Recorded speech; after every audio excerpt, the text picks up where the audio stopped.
Hello friends, welcome back to the my new video guys and my YouTube channel guys. Today friends we are going to cover the Windows 10 PC default wallpaper, how to set it. Friends, you want to set it guys your default wallpaper for your PC. So how to set it guys default wallpaper in Windows 10 PC today friends. I will show you, I will tell you. So first step guys, click on guys your phone start button.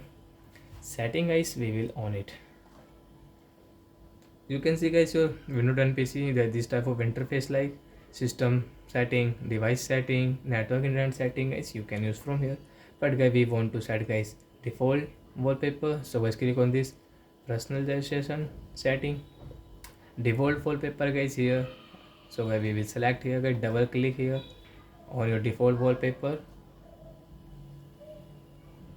After double click friends, come back friends, you can see this default wallpaper will set on desktop guys. So I hope friends you understood how to set it guys default wallpaper. Bye guys, thanks for watching the video friends. Do you have any doubt it to guys your Windows 10 PC? So you can ask me in comment section, I will check, I will help you.